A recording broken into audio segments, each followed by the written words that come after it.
Bagaimana sih pendapat Ibu sendiri terhadap kesetaraan gender nih?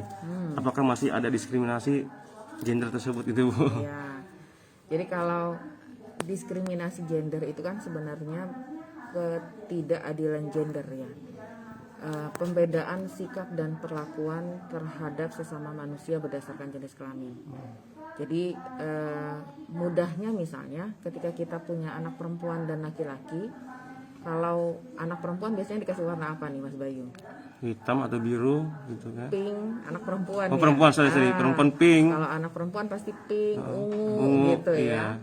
Nah kalau anak laki-laki Lebih kepada yang maco-maco merah ya. gitu kan, Nah, maco-maco yang gitu. berani-berani. Jadi sebenarnya itu apa namanya? Itu salah satu bentuk diskriminasi gender dari awal gitu.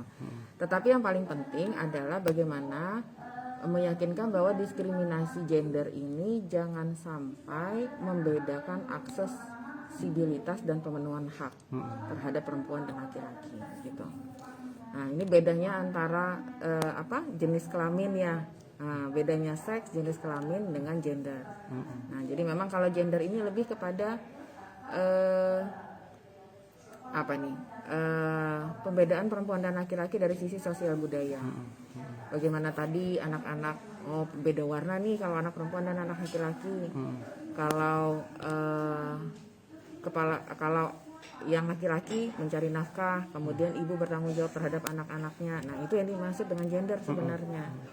Nah, kalau ketidakadilan gender ini kan semua ya, semua sektor.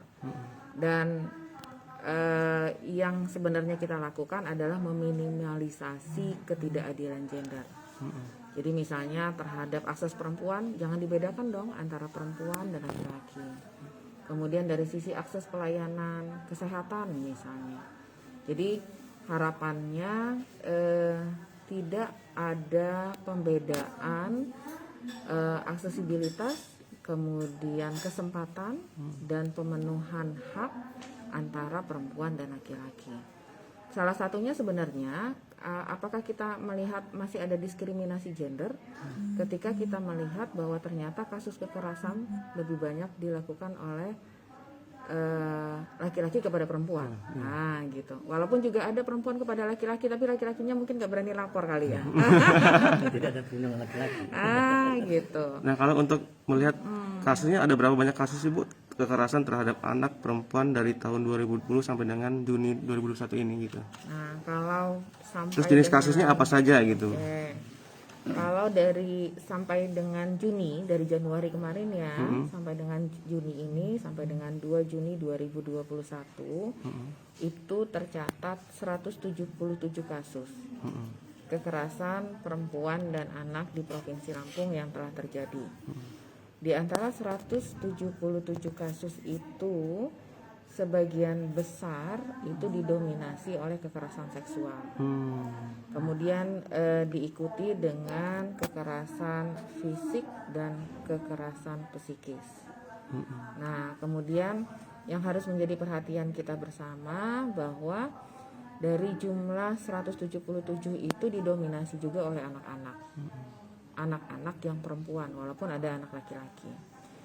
Dan dari jumlah korban berdasarkan tempat kejadian ternyata itu sebagian besar terjadi di rumah tangga dan dilakukan oleh orang-orang terdekat korban. Nah, ini yang harus menjadi perhatian kita bersama bahwa kasus kekerasan ini ternyata masih cukup tinggi, kemudian dan harus dilakukan proses penanganan yang optimal supaya juga korban tidak terganggu secara psikologis karena pasti akan mengalami trauma gitu kan. Dan harapan kita secara hukum juga pelaku bisa mendapatkan hukuman yang setimpal.